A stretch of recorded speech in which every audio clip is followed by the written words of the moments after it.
Hello दोस्तों, नमस्कार। बहुत बहुत स्वागत है आपका अपने YouTube चैनल हिंदी एकेडमी परिवार में। कैसे हैं आप सब? आशा करती हूँ अच्छे होंगे, स्वस्थ होंगे और मन लगा करके पढ़ाई कर रहे होंगे, अपने लक्ष्य के प्रति निरंतर आगे बढ़ते होंगे। तो दोस्तों, हम इस चैनल के माध्यम से टीजीटी पीजीटी की तैयारी करा रहे हैं। इस समय हम टॉपिक वाइज प्रैक्टिस लेके चल रहे हैं, जिसमें सभी पाठ्यक्रम से और टॉपिक वाइज। तो आज का जो हमारा प्रैक्टिस सेशन है ये संपूर्ण साहित्य पे, संपूर्ण पाठ्यक्रम पे होने वाला है।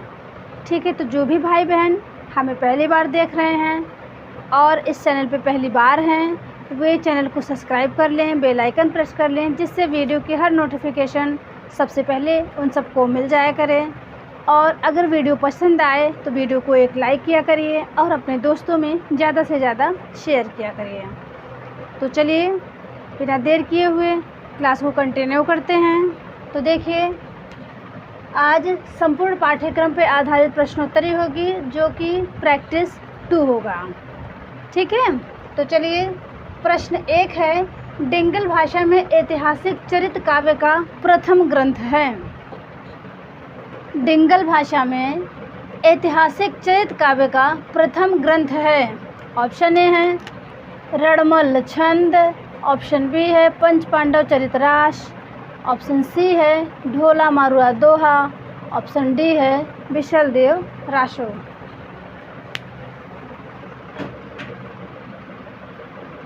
चलिए आप सब अपने अपने आंसर गेस कर लीजिए, लगा लीजिए।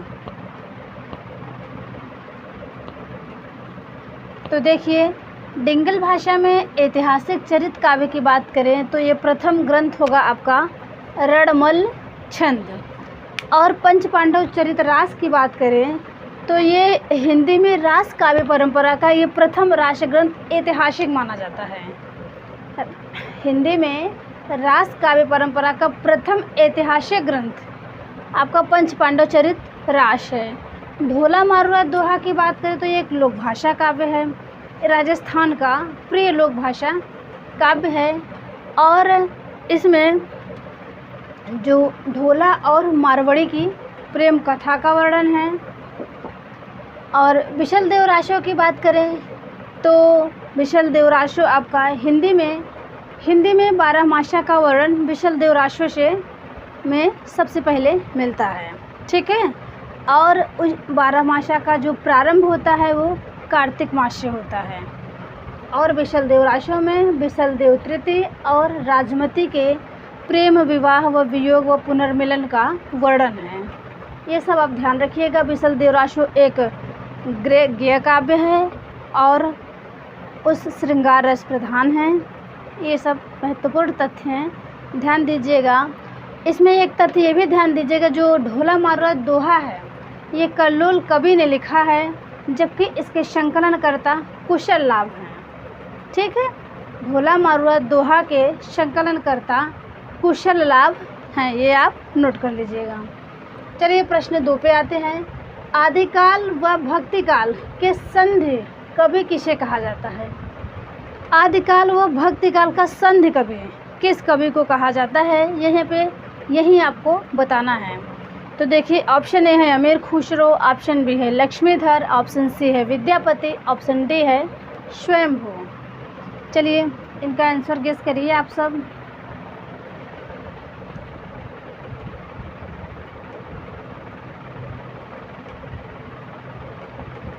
तो देखिए, हिंदी खड़ी बोली के आदि प्रयोक्ता कवि माने जाते हैं आपके अमीर खुसरो। ठीक है, ये आप ध्यान रखिएगा। ये प्रश्न पूछा हुआ है कि खड़ी बोली के प्रथम प्रयोक्ता अमीर खुसरो हो गए। और लक्ष्मीधर की बात करें तो एक रचना है दोस्तों, ये आपको कहीं बुक में मिले तो आप हमें ये कमेंट करके ज़रूर बताइएगा कि ये जो प्राकृत पेंगलम रचना है इसके मूल लेखक कौन है। ठीक है, हमें तो अभी कहीं नहीं मिला है। जो प्राकृतिक पेंगलम रचना है उसके संकलनकर्ता लक्ष्मीधर हैं, हमें ये मिला है, हमने आप सबको ये पढ़ाया है। जिसमें अपभ्रंश और प्राकृत के छंदों का वर्णन है प्राकृत पैंगलम में, और उसमें आपके शारंगधर हो गए, बब्बल हो गए, जज्जल हो गए, इन सब के रचनाओं को भी संकलित किया गया है। तो हमें एक कमेंट आया था कि इनके लेखक कौन हैं, प्राकृत पैंगलम के लेखक कौन हैं। तो अभी तक तो हमें कहीं बुक में मिला नहीं है। अगर आप सबको मिले तो आप सब हमें प्लीज़ ज़रूर बताइएगा, ठीक है। और प्राकृत पैंगलम लक्ष्मीधर संकलनकर्ता हो गए और प्राकृत पैंगलम के टीकाकार वंशीधर हैं, तो ये भी आप ध्यान दीजिएगा। लेकिन इनके मूल लेखक के बारे में अभी कहीं लिखा नहीं मिला है। अगर आपको मिलेगा दोस्तों तो आप हमें ज़रूर बताइएगा, ठीक। तो चलिए, आदिकाल व भक्तिकाल का संधि कवि पूछा है यहाँ पे। आदिकाल और भक्तिकाल का संधि कवि तो विद्यापति को कहा जाता है, ये भी आप ध्यान रखिएगा। इसका राइट आंसर होगा सी। और स्वयंभू 8वीं शताब्दी के कवि हैं और अपभ्रंश के प्रथम कवि है, हिंदी के बड़े कवि हैं, और इन्हें अपभ्रंश का स्वयंभू कहा जाता है। इनकी रचना महापुराण है, ये सब आप पौंचर्य इनकी रचना है, ध्यान दीजिएगा। महत्वपूर्ण रचना है जिसमें 5 कांड हैं। चलिए प्रश्न 3 देखते हैं। पेंथड़ रास के लेखक हैं, पेंथड़ रास के लेखक हैं। दोस्तों, हमने जो आदिकाल से क्वेश्चन टॉपिक वाइज प्रैक्टिस करवाया था, उनमें जो क्वेश्चन छूट गए हैं 1-2, तो वे सब हम इन संपूर्ण पाठ्यक्रम पे वाले प्रैक्टिस में उन सबको हम ले लेते हैं, ठीक है, ताकि आपका कोई प्रश्न छूटे ना आदिकाल से। तो देखिए, पेंथड़ रास के लेखक हैं आपके मंडलिक, पल्हड़, आशगु, कोई नहीं। चलिए, तो देखिए, जिन भाई बहन ने ऑप्शन ए चुना होगा तो वे सही है, उनका आंसर सही है। पेंथड़ रास रचना मंडलिक का है। जबकि पल्हड़ की बात करें तो इनकी रचना आबूराश है, इनकी रचना आबूराश, आबू रास है, ठीक है, ध्यान दीजिएगा। चलिए प्रश्न 4 देखते हैं। वह कौन सी रचना है जिनका प्रारंभ श्री शब्द से और अंत भी श्री शब्द से होता है? वह कौन सी रचना है जिसका प्रारंभ श्री शब्द से और अंत भी श्री शब्द से होता है? बहुत इम्पोर्टेंट प्रश्न है, इनको आप ध्यान रखिएगा। तो देखिए, ऑप्शन ए है किरातार्जुनीयम, ऑप्शन बी है शिशुपाल वध, ऑप्शन सी है नैषधि चरितम, ऑप्शन डी है स्वप्नवासव दत्ता। बताइए।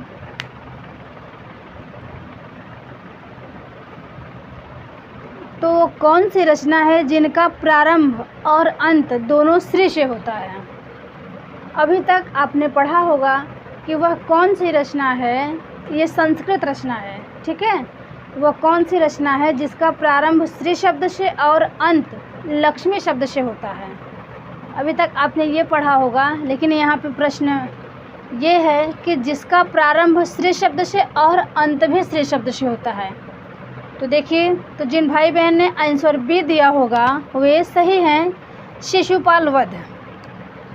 शिशुपाल वध रचना में 20 सर्ग हैं और ये शिशुपाल वध रचना याद कीजिएगा, ये माघ कवि की है, ध्यान रखिएगा, ये माघ कवि की रचना है। इसमें 20 सर्ग हैं और इसी में श्री शब्द से प्रारंभ होता है, श्री शब्द से अंत भी होता है, ध्यान दीजिएगा। किरातार्जुनीयम की बात करें तो इस किरातार्जुनीयम में श्री शब्द से प्रारंभ होता है इस रचना का और लक्ष्मी शब्द से अंत होता है। तो ये सब आप नोट करते हुए चलिए, हमारे साथ जब भी पेपर सॉल्व करने बैठिए तो कॉपी पेन लेके बैठें। तो फिर से देख लीजिए, शिशुपाल वध रचना माघ कवि की है और माघ कवि को घंटा माघ की उपाधि दी गई है। इसमें 20 सर्ग हैं और ये किरातार्जुनीयम रचना जो है ये भारवी की रचना है। किरातार्जुनीयम भारवी की रचना है। किरातार्जुनीयम के जो प्रारंभ के 3 श्लोक हैं उन्हें पाषाण त्रय कहा गया है। ठीक है, किरातार्जुनीयम के प्रारंभ के 3 श्लोक को पाषाण त्रय कहा गया है, ये भी आप ध्यान रखिएगा। और इस रचना का प्रारंभ जो होता है श्री शब्द से होता है और अंत लक्ष्मी शब्द से होता है, ये भी आप ध्यान रखिएगा। नैषधि चरितम की बात करें तो ये हर्ष की रचना है। नैषधि चरितम ये हर्ष की रचना है। और स्वप्न मासवदत्ता ये भास कवि की रचना है, तो ये भी आप ध्यान रखिएगा। और शिशुपाल वध, किरातार्जुनीयम, नैषधि चरितम ये जो हैं आपके बृहत त्रयी में भी गिने जाते हैं, इनको भी आप सब ध्यान रखिएगा। ये पूछा जाता है 4 ऑप्शन में 3 ये रचनाओं को रख दिया जाता है और एक दूसरी रचना को वहाँ पे पूछा जाता है कौन सी रचना बृहत त्रयी में नहीं आती है। संस्कृत की बृहत त्रयी में कौन सी रचना नहीं आती है, तो आपका किरातार्जुनीयम, भारवी का, माँ का शिशुपाल वध, हर्ष का नैषधि चरितम आता है। बाकी ये कोई अन्य जो भी रचना रहेगी वो नहीं आता है, ध्यान दीजिएगा। प्रश्न 5 देखते हैं। किस ग्रंथ के प्रथम 3 श्लोक पाषाण त्रय कहे जाते हैं, तो अभी हमने आपको बताया ही किरातार्जुनीयम। ठीक है, किरातार्जुनीयम। अब देखिए कुमार संभवम, मेघदूत और रघुवंश महाकाव्य, ये तीनों रचनाएं किसकी है, तो ये महाकवि कालिदास की रचना है। इनको भी आप सब याद रखिएगा। तो संस्कृत में एक लघु त्रयी होता है, एक बृहत त्रयी। तो ये कुमार संभवम महाकाव्य है, मेघदूत खंड काव्य है, रघुवंश महाकाव्य भी महाकाव्य है। और किरातार्जुनीयम में 18 सर्ग हैं, कुमार संभवम में 17 सर्ग हैं और इसमें पूर्व मेघ उत्तर मेघ का वर्णन है 2 खंड में, और रघुवंश महाकाव्य में 19 सर्ग है। ठीक है, तो ये तीनों रचनाओं को कुमार संभवम, मेघदूत, रघुवंश महाकाव्य ये लघु त्रयी में आते हैं, इनको भी आप सब ध्यान रखिएगा। ठीक है, चलिए प्रश्न 6 देखते हैं। टीकाकार मल्लिनाथ ने कालिदास के कुमार संभवम के कितने सर्गों की टीका लिखी है? टीकाकार मल्लिनाथ ने कालिदास के कुमार संभवम के कितने सर्गों की टीका लिखी है? तो ऑप्शन ए है 10, option B 8, option C 15, option C 17। चलिए आंसर करिए आप सब।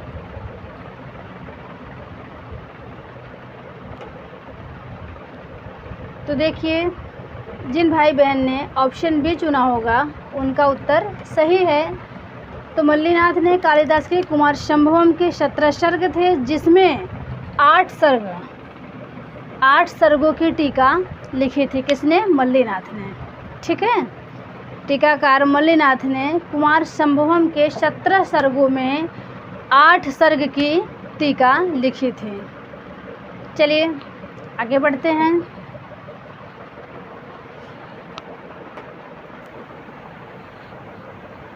चलिए प्रश्न 7 देखते हैं। निम्न में से कौन सा कथन व उनके आचार्यों का जोड़ा असत्य है? ठीक है, इधर कथन है और यहाँ पे उनके आचार्य दिया हुआ है।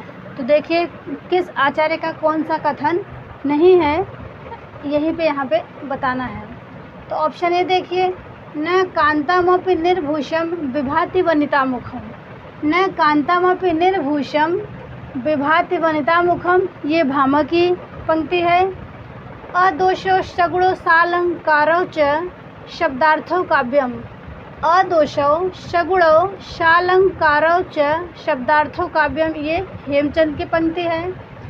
पद संघटना रीति अंग संस्थान विशेषवत उपकर्मी रसादीनाम, फिर से सुनिए, पद संघटना रीति अंग संस्थान विशेषवत उपकर्मी रसादीनाम, ये विश्वनाथ का है।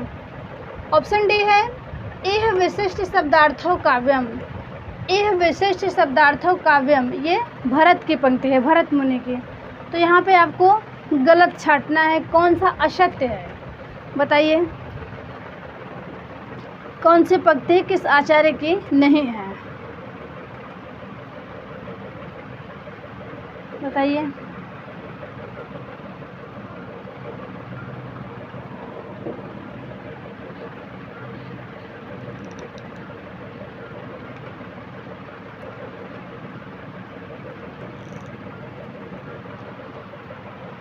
देखिए इसमें न कांतामपि निर्भूषम विभाति वनितामुखम, क्षमा कीजिएगा, निर्भूषम, न कांतामपि निर्भूषम विभाति वनितामुखम, ये भरत का भामा का है, सही है। अदोषो सगुणो सालंकारो च शब्दार्थो काव्यम, हेमचंद का ये भी सही है। पद संघटना रीति अंग संस्थान विशेषवत उपकर्मी रसादिनाम, ये भी सही है।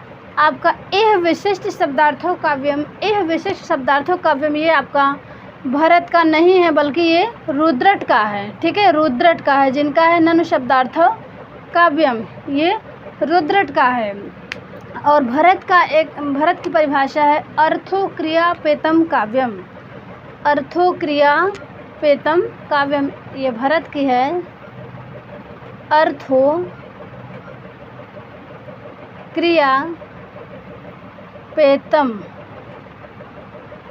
काव्यम, ये भरत की है। और यह विशिष्ट शब्दार्थों काव्यम ये रुद्रट का है, ध्यान दीजिएगा। तो इनका होगा राइट आंसर डी। डी आपका असत्य है, भरत का नहीं है, रुद्रट का है।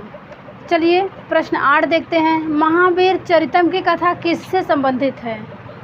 महावीर चरित, तो वे उसमें कौन सी कथा महावीर चरितम से संबंधित है, बताइए।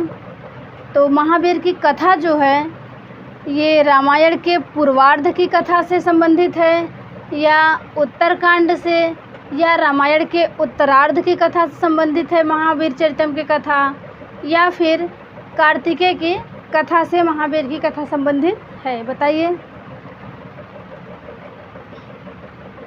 तो किससे महावीर चरितम की कथा संबंधित है, यही आपको बताना है। तो जिन लोगों ने ऑप्शन ए चुना होगा वे सही हैं।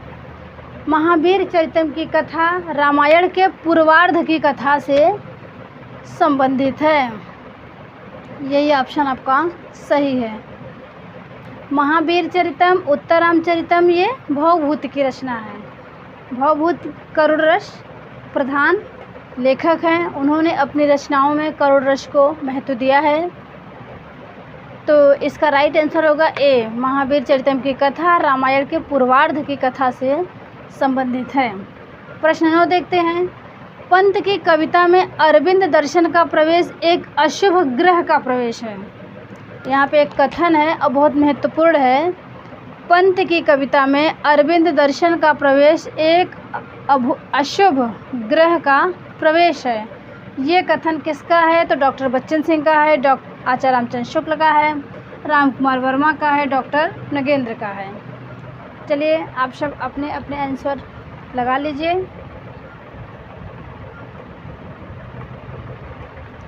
तो देखिए जिन भाई बहन ने option A doctor Bachchan Singh को चुना होगा तो वे सही हैं, आपका राइट आंसर ए ही होगा।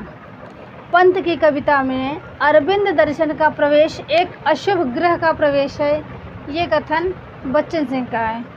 एक कथन पंत जी के लिए और आता है कि पंत जी को शब्द शिल्पी किसने कहा है? सुमित्रा नंदन पंत को शब्द शिल्पी किसने कहा है? ये आप हमें कमेंट बॉक्स में ज़रूर बताइएगा।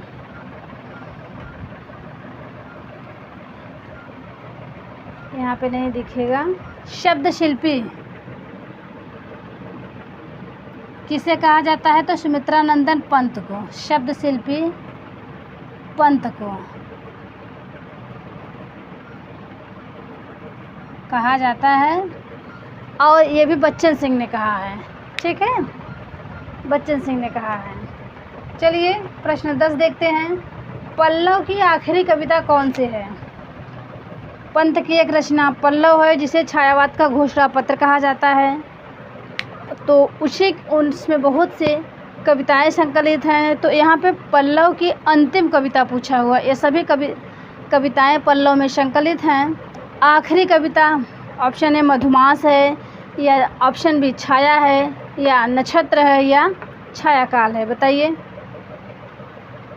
पल्लव की आखिरी कविता छायाकाल है। ऑप्शन डी सही है, ध्यान दीजिएगा। और देखिए प्रश्न 11, हिंदी का प्रथम ऐतिहासिक उपन्यास है। हिंदी का प्रथम ऐतिहासिक उपन्यास है हृदय हारड़ी है, परीक्षा गुरु है, खुदा सही सलामत है, और डी है ABCD। ये सभी उपन्यास हैं, महत्वपूर्ण उपन्यास हैं, आप ध्यान रखिएगा। और बताइए हृदय हारड़ी किसका उपन्यास है, ये भी आपको बताना है। तो देखिए हिंदी का प्रथम ऐतिहासिक उपन्यास की बात करें तो ये आपका हृदय हारड़ी है। किसका है? किशोरीलाल गोस्वामी का है। ये हिंदी का प्रथम ऐतिहासिक उपन्यास है। अगर हिंदी की प्रथम मौलिक उपन्यास की बात करूं तो आपका परीक्षा गुरु होगा। ठीक है, हिंदी का प्रथम मौलिक उपन्यास परीक्षा गुरु है, जो कि लाला श्रीनिवास दास की रचना है, 1882 ईस्वी की रचना है। खुदा सही सलामत है, इनकी बात करें, खुदा सही सलामत है और ABCD ये उपन्यास रविंद्र कालिया के हैं। ठीक है, ये रविंद्र कालिया के हैं, तो इनको आप सब ध्यान रखिएगा। चलिए आगे बढ़ते हैं। अगर दोस्तों वीडियो पसंद आए तो वीडियो को एक लाइक ज़रूर करिएगा और अपने दोस्तों में खूब शेयर करिएगा।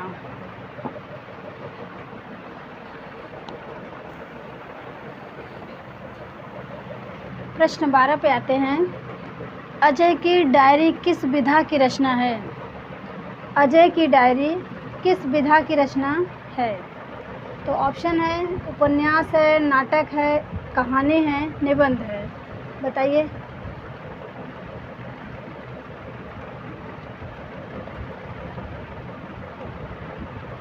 तो देखिए अजय की डायरी ये उपन्यास विधा की रचना है और किसकी है तो ये भी आप नोट कर लीजिए, डॉक्टर देवराज के हैं। डॉक्टर देवराज। अजय की डायरी, डायरी नाम से है तो डायरी ना समझिएगा आप लोग, ये उपन्यास विधा की रचना है और ये डॉक्टर देवराज की है। तो देखिए अजय की डायरी जो है ये उपन्यास विधा की रचना है डॉक्टर देवराज का। और प्रश्न 13 पे आते हैं। निम्न में कौन सा उपन्यास लक्ष्मी नारायण लाल का नहीं है? निम्न में कौन सा उपन्यास लक्ष्मी नारायण लाल का नहीं है? तो बया का घोंसला, काले फूल का पौधा, बड़ी चंपा छोटी चंपा, विष कन्या। अपने अपने आंसर गेस करिए।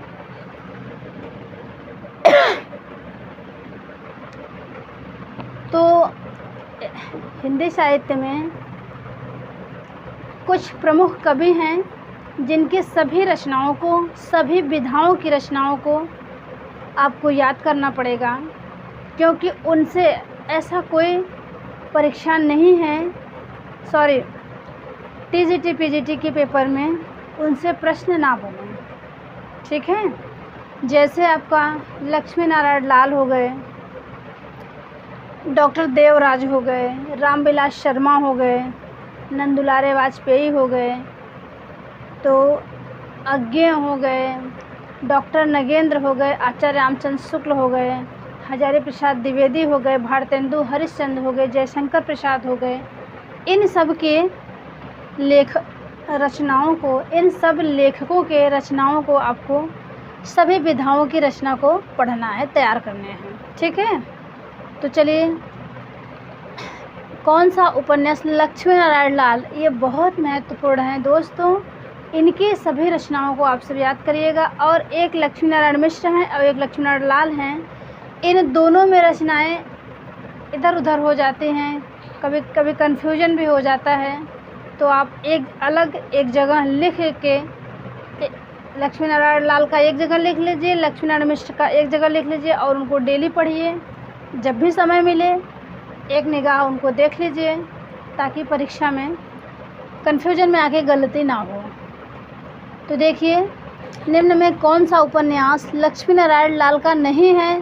तो बया का घोंसला, काले फूल का पौधा, बड़ी चंपा, छोटी चंपा, ये तीनों रचनाएं उपन्यास विधा की हैं और ये इनकी हैं। यहाँ पे नहीं पूछा हुआ है तो विष कन्या रचना इनका नहीं है। ठीक है, विष कन्या जो है ये भी उपन्यास विधा की रचना है।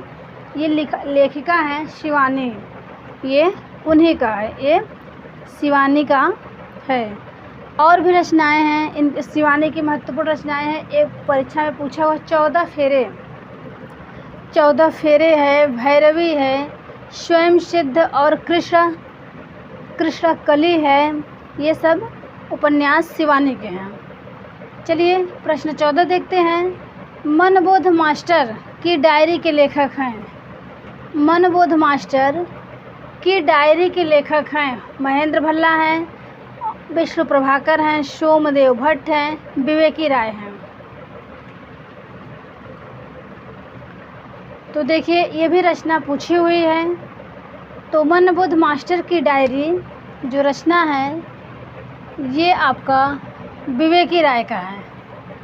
ये विवेकी राय की रचना है।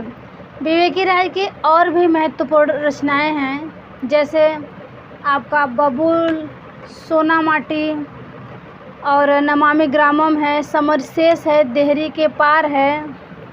तो ये सब रचना विवेकी राय के हैं।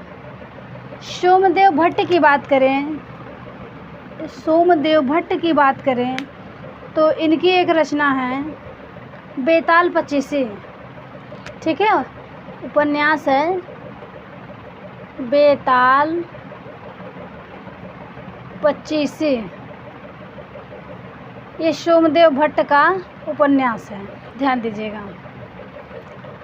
और विष्णु प्रभाकर की बात करें तो इनकी एक चर्चित रचना है जो बहुत बार पूछी गई है, आप लोगों को पता भी होगा।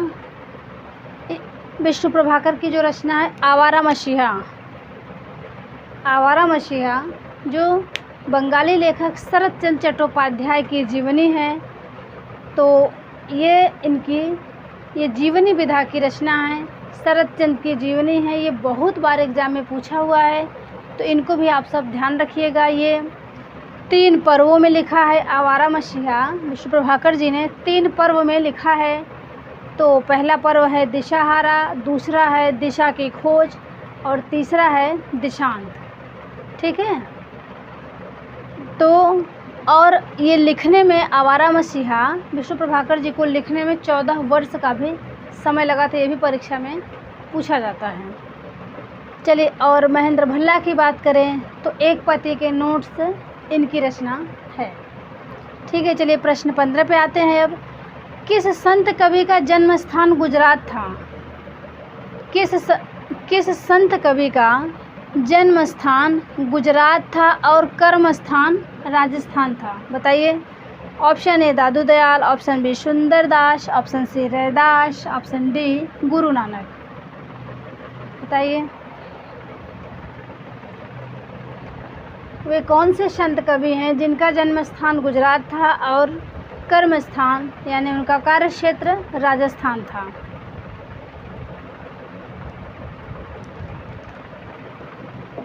तो अपने अपने आंसर लगा लीजिए आप सब।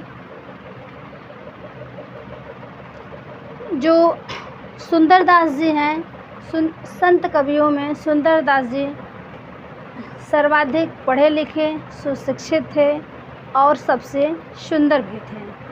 ठीक है, तो ध्यान दीजिएगा, ये बहुत महत्वपूर्ण है। ये भी परीक्षा में घुमा फिरा के किसी न किसी तरीके से इनसे एक क्वेश्चन बन ही जाता है।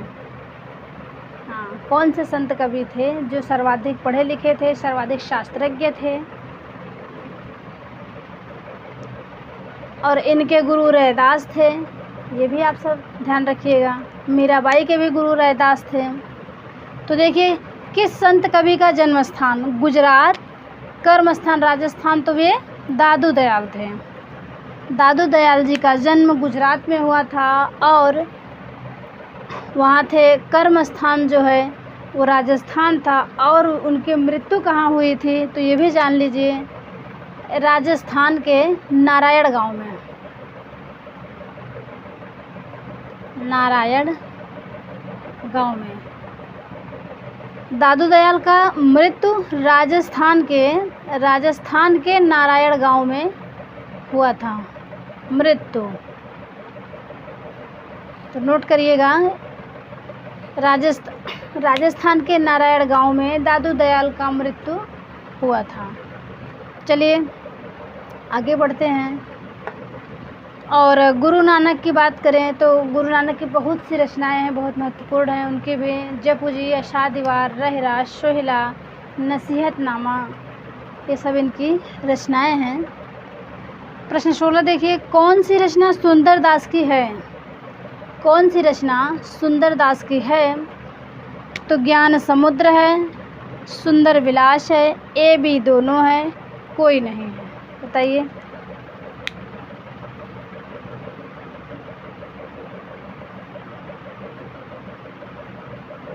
तो सुंदरदास की रचना आपका ज्ञान समुद्र, सुंदर विलास, ए बी दोनों है। ये बहुत बार ये भी पूछा हुआ है और इनकी बहुत महत्वपूर्ण रचना है, ध्यान रखिएगा।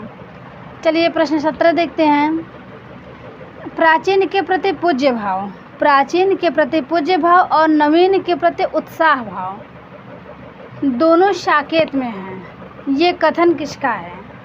प्राचीन के प्रति पूज्य भाव और नवीन के प्रति उत्साह दोनों भाव साकेत में है। ये कथन किसका है? आचार्य शुक्ल का है, विश्वनाथ प्रसाद मिश्र का है, कमलाकांत पाठक का है, ऑप्शन डी है, कोई नहीं। चलिए अपने अपने आंसर लगाइए।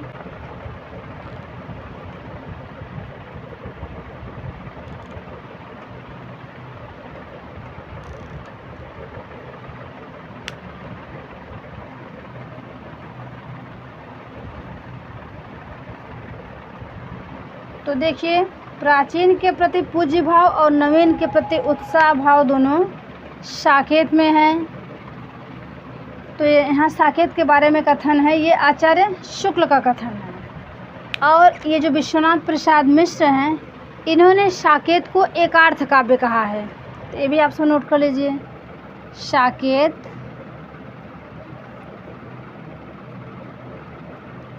एकार्थ काव्य है। ये किसने कहा है? तो ये विश्वनाथ प्रसाद मिश्र ने कहा है। ठीक है। साकेत पाली भाषा का शब्द है। साकेत का अर्थ है अयोध्या और साकेत रचना मैथिली शरण गुप्त की है। तो चलिए आगे बढ़ते हैं। चलिए प्रश्न 18 देखते हैं। इनमें अरबी भाषा के शब्द हैं। ऑप्शन ए है अमीर, अजायब, खिदमत, उम्र। ऑप्शन बी है चश्मा, चादर, चिराग, तनख्वाह। ऑप्शन सी है तौलिया, बाल्टी, गोभी, चाबी। ऑप्शन डी है गलीचा, बारूद, बेगम, खच्चर।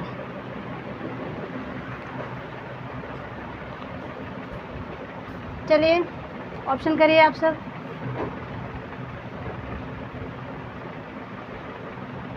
तो देखिए, जिन भाई बहन ने ऑप्शन ए चुना होगा वे राइट हैं, उनका आंसर सही है। अरबी भाषा के शब्द आपका ऑप्शन ए में है। अमीर, अजायब, खिदमत, उम्र, ये अरबी भाषा के शब्द हैं। ठीक है। अगर ऑप्शन बी की बात करें, चश्मा, चादर, चिराग, तनख्वाह, ये आपका फ़ारसी भाषा का शब्द है। ये फ़ारसी भाषा का शब्द है। शी की बात करें, तौलिया, बाल्टी, गोभी, चाबी, ये आपका पुर्तगाली भाषा का शब्द है। तो नोट करिएगा, ये पुर्तगाली, ये पुर्तगाली भाषा का शब्द है। ऑप्शन डी की बात करें, गलीचा, बारूद, बेगम, खच्चर, तो ये तुर्की भाषा का शब्द है। ठीक है, ये तुर्की भाषा का शब्द है। दोस्तों यहाँ से भी 2 या क्वेश्चन या 3 क्वेश्चन टीजीटी पीजीटी एग्ज़ाम में बनते हैं, तो आप विदेशी भाषाओं के इन शब्दों को आप ध्यान रखें। चलिए प्रश्न 19 पे आते हैं। हरिहरव, हरिहरव में समास है। तो आपके ऑप्शंस हैं द्विगु समास, तत्पुरुष समास, द्वंद्व समास, बहुब्रीहि समास। तो इन्हें बताना है कौन सा समास है। हरिहरव, इसमें आपका होगा द्वंद्व समास, जिनमें दोनों पद प्रधान होते हैं वो द्वंद्व समास कहलाता है। ठीक है। और जिन समास का पहला शब्द जो है संख्यावाचक होता है द्विगु समास होते हैं, और जिन समास में कारक का प्रयोग किया जाता है वहाँ पे तत्पुरुष समास होता है, और बहुब्रीहि समास जिसमें अन्य पद प्रधान होता है। ठीक है। चलिए प्रश्न 20 देखते हैं। विषड़वे का संधि विच्छेद है। विषड़वे का संधि विच्छेद है। ऑप्शन ए है विषड़ु प्लस ए, ऑप्शन बी है विषड़ु प्लस ए, ऑप्शन सी है विषड़ु प्लस ए, ऑप्शन डी है विषड़ु प्लस ए। तो इनके ऑप्शन चुनिए।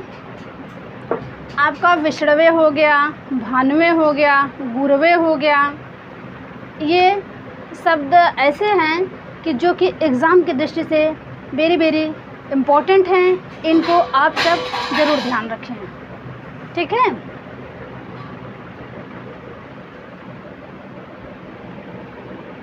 तो देखिए विषड़वे का संधि विच्छेद होगा विषड़ु प्लस ए। ठीक है, विषड़ु प्लस ए। चलिए प्रश्न 21 देखते हैं। अमीर खुसरो को अवधी भाषा का प्रथम कवि किसने माना है? अमीर खुसरो को अवधी भाषा का प्रथम कवि किसने माना है? डॉक्टर रामकुमार वर्मा ने, डॉक्टर नगेंद्र ने, आचार्य रामचंद्र शुक्ल ने और डॉक्टर बच्चन सिंह ने। अमीर खुसरो को खड़ी बोली का प्रथम प्रयोक्ता माना जाता है, ये आप ध्यान रखिएगा। और इनको अवधी भाषा का प्रथम कवि डॉक्टर रामकुमार वर्मा ने माना है। ठीक है। चलिए प्रश्न 22 देखते हैं। सरहपा को बांग्ला भाषा का प्रथम कवि किसने माना है? सरहपा को बांग्ला भाषा का प्रथम कवि किसने माना है? तो ऑप्शन ए है doctor V Bhattacharya, Vinaytosh Bhattacharya, Ramkumar Verma, option C है राहुल शंकृत्यायन, ऑप्शन डी है कोई नहीं।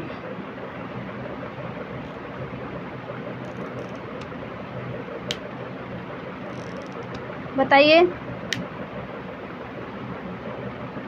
तो देखिए सरहपा को बांग्ला भाषा का प्रथम कवि माना है किसने? डॉक्टर वी भट्टाचार्य ने। ठीक है। चलिए प्रश्न 23 देखते हैं। भोला शंकर व्यास ने हिंदी के आरंभिक रूप को क्या कहा है? भोला शंकर व्यास ने हिंदी के आरंभिक रूप को क्या कहा है? तो ऑप्शन ए है अपभ्रंश, ऑप्शन बी है अवहट, ऑप्शन सी है मैथिली, ऑप्शन डी है प्राकृत। दोस्तों ये सब आदिकाल के क्वेश्चन हैं और ये परीक्षा की दृष्टि से महत्वपूर्ण हैं, तो हमने इन सबको यहाँ पे ले लिया है।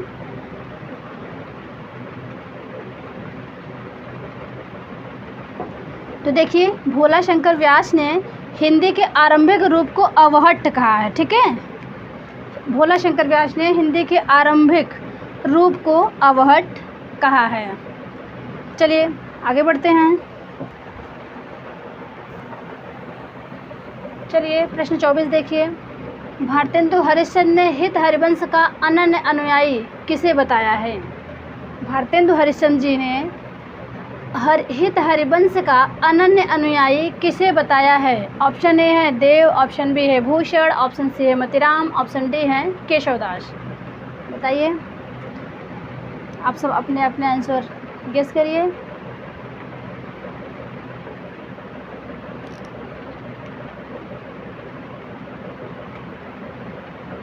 तो देखिए इनमें होगा, जिन लोगों ने ऑप्शन ए लगाया होगा वे सही हैं। ठीक है। भारतेंदु हरिश्चंद्र जी ने हित हरिवंश का अनन्य अनुयायी देव को माना है। प्रश्न 25 देखिए। देव के आचार्यत्व की मौलिकता शुक्ल जी को मान्य नहीं थी। देव के आचार्यत्व की मौलिकता शुक्ल जी को मान्य नहीं थी, पर फिर भी उनके कवित्व शक्ति के कायल थे। रामचंद्र शुक्ल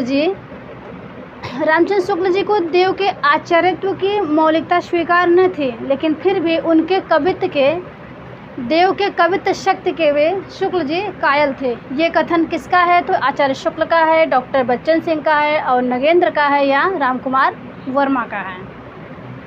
बताइए। तो इसमें हो जाएगा आपका डॉक्टर बच्चन सिंह। ये डॉक्टर बच्चन सिंह का बुक से ये कथन लिया हुआ है और ये कथन बच्चन सिंह का है। चलिए प्रश्न 26 देखते हैं। भवभूति जी ने अपना संपूर्ण परिचय किस रचना में दिया है? भवभूति जी ने अपना संपूर्ण परिचय किस रचना में दिया है? महावीर चरितम, उत्तराम चरितम, मालती माधव, कोई नहीं। दोस्तों ये रचनाएं ये भवभूति की हैं। अभी तो देखिए भवभूति जी ने अपना संपूर्ण परिचय दिया है आपके अपने महावीर चरितम रचना में। ठीक है, भवभूति जी ने अपना संपूर्ण परिचय महावीर चरितम में दिया है। और जो महावीर चरितम रचना है ये आपका ये तीनों इनकी रचनाएं बहुत ही महत्वपूर्ण हैं, इन्हें आप ध्यान रखिएगा। ठीक है, और भवभूति जी ने अपने इस मालती माधव में 10 अंक है और ये श्रृंगार रस प्रधान है, इसको भी आप सब ध्यान दीजिएगा। इसमें श्रृंगार रस है, श्रृंगार रस प्रधान है ये। और जो उत्तराम चरितम है, उत्तराम चरितम की बात करें तो ये करुण रस प्रधान है, करुण रस प्रधान है। और ये जो महावीर चरितम है ये इनकी रचना जो है ये वीर रस प्रधान है,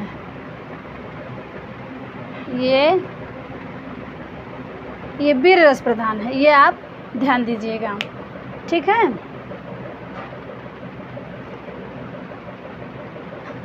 चलिए प्रश्न 27 देखते हैं। तत्सम तद्भव का जोड़ा, क्षमा कीजिएगा यहाँ पे का होगा, तत्सम तद्भव का जोड़ा असत्य है। तत्सम तद्भव का जोड़ा असत्य है, बताइए कौन सा? यहाँ होगा निम्न में।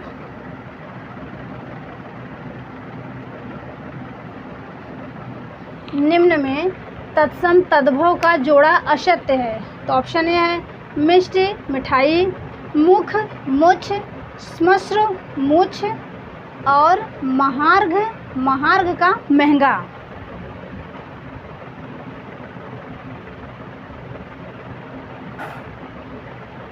तो देखिए इनमें आपका होगा मिष्टि का मिठाई सही है, मुख का मुछ नहीं होता है, मुँह होता है, मुख का मुँह होता है, और श्मश्रु का मुछ होता है, महार्घ का महंगा होता है। यही आपका असत्य है, यहाँ पे असत्य बताना है तो ये आपका भी असत्य है। किसी युक्ति से समर्थित की गई बात को कौन सा अलंकार कहते हैं? किसी युक्ति से समर्थित की गई बात में कौन सा अलंकार होता है?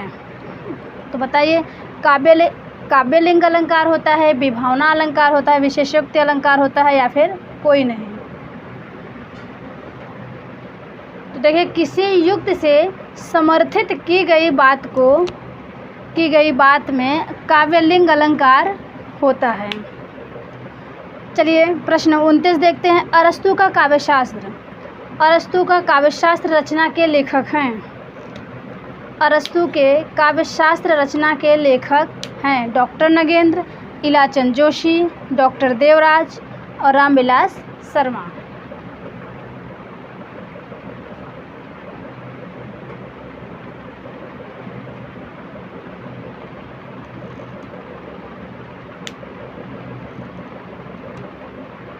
बताइए।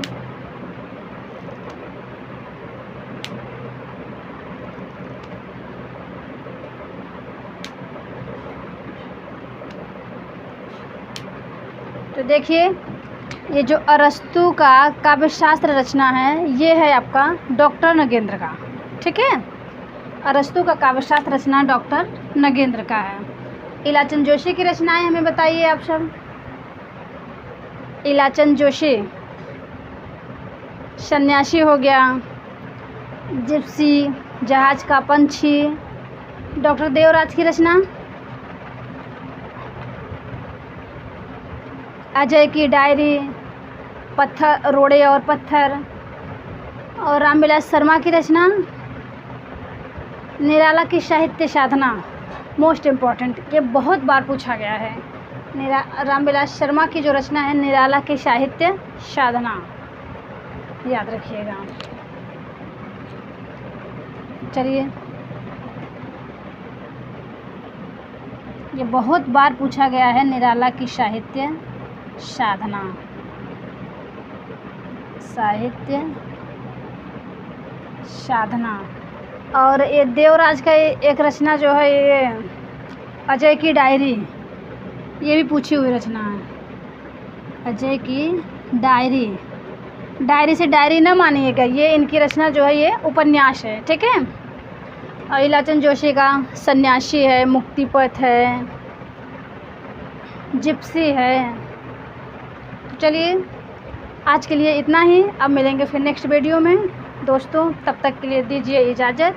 अगर वीडियो पसंद आया हो तो एक लाइक ज़रूर करिएगा, और हमें सपोर्ट करने के लिए आप सबका बहुत बहुत धन्यवाद।